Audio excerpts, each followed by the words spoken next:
Hi guys, today we are going to focus on reason paragraphs. Um, the handout will be covered in 3 separate videos. Please make sure you watch them in the correct order and you watch them all.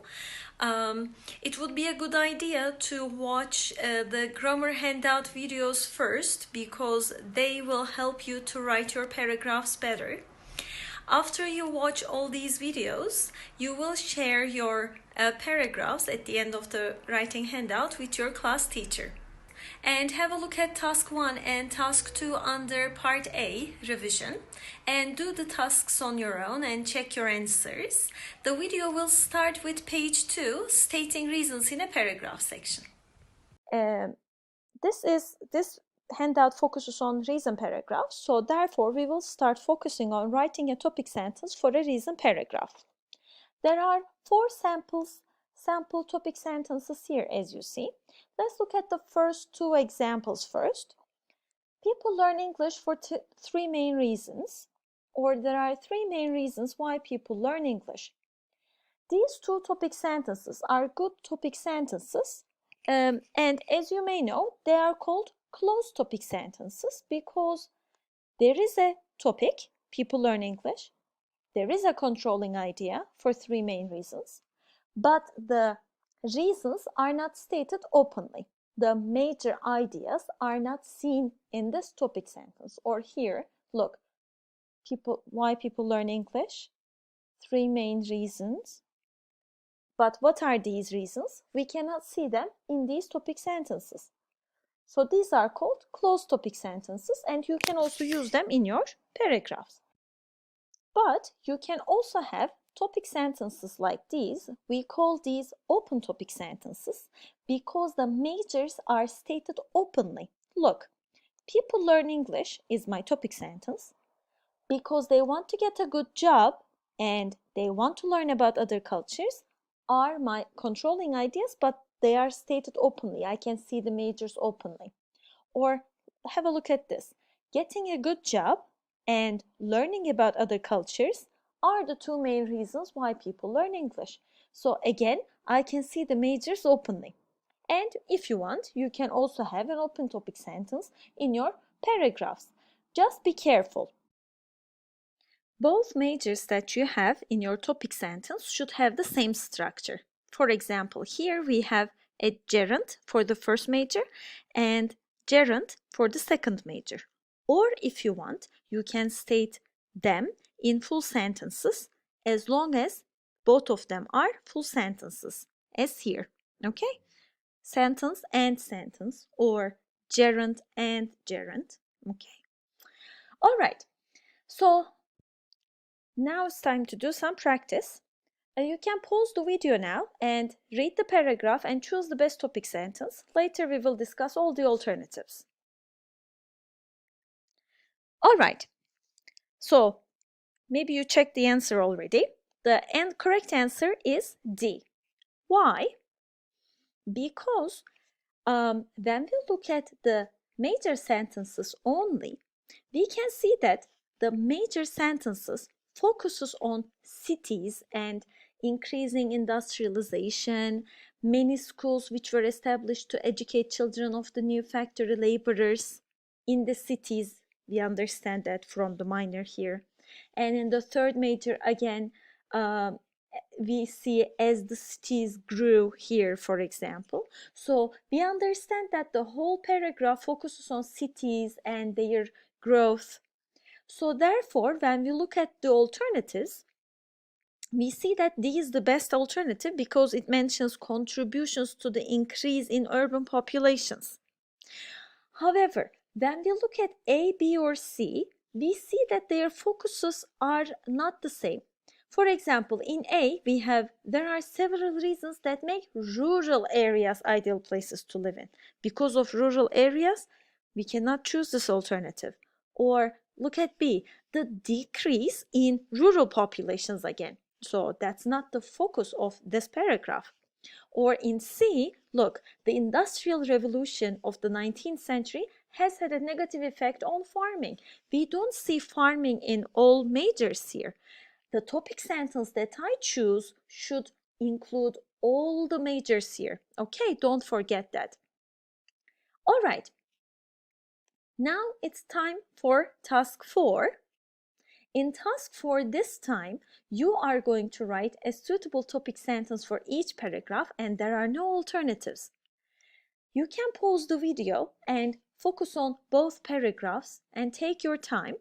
What I can suggest you is to check the major sentences to understand the topic and the controlling idea of the paragraph. Don't forget, your topic sentence should have a topic and a controlling idea. And generally, if the paragraph has a conclusion sentence, it can also help you to understand the overall topic of the paragraph. Now, please pause the video and do task 4. Okay, so I suppose you wrote your topic sentences. Here are the topic sentences that we have written. Your topic sentences do not have to be the same as the ones that we have here, as long as you have the topic stated in a similar way to this and a controlling idea. Okay? Or here, soccer, and it's not popular in the United States because it only focuses on United States in the paragraph. And then we have the controlling idea here. And maybe some of you wrote open topic sentences, but for both of these paragraphs, an open topic sentence would not be suitable because if you have an open topic sentence, it means you stated the majors openly. When you stated the majors openly in the open topic sentence, you wouldn't state the majors openly again in your major sentences like that. So for both of these, an open topic sentence would not be suitable. If you like, you can share the topic sentences you have written for these paragraphs with your class teacher. All right, we focused on topic sentences. Now we will move on to the second main part in a paragraph, major and minor ideas. Have a look at the table. We see some structures that we can use to start our major sentences. You can use this structures like the first, the second, the third, the final. Please don't forget the "thes" at the beginning. Or you can start your major with one, and then the second major, another. If you have a third major, yet another. If you have a fourth major, the final. Okay. But most probably, at least for this term, you will be expected to write generally a paragraph with 2 or 3 majors. So when you use these or these at the beginning of a major sentence, if it's a reason paragraph, you will say the first reason is, or one reason is, and then you can have a noun, noun phrase, or verb ing structure, or you can have is that and then a full sentence. So you have a noun clause. If you want, you can also use the collocation of reason. How?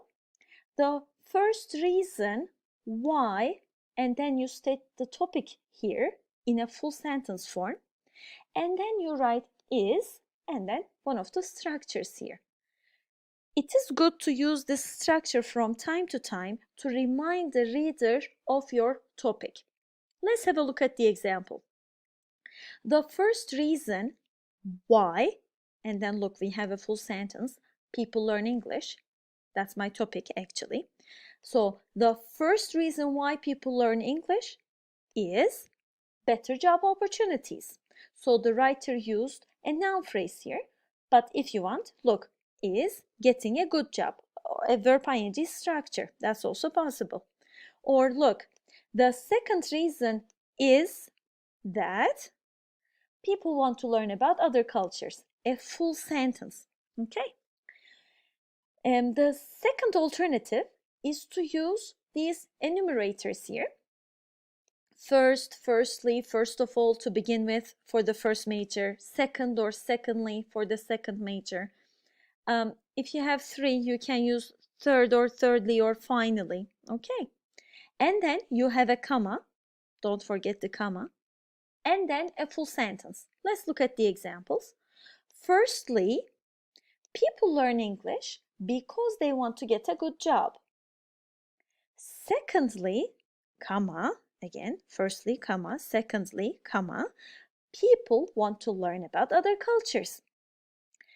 One of the common mistakes that we see a lot is sometimes learners don't have a full sentence here. Sometimes learners just say, secondly, learning about other cultures. Just a verb ing structure. But then, if you have a sentence like that, look, secondly, learning about other cultures. This is a verb ing structure only. That's not a full sentence. So this cannot be your major sentence, right? So please make sure that your major sentence is a full sentence, okay?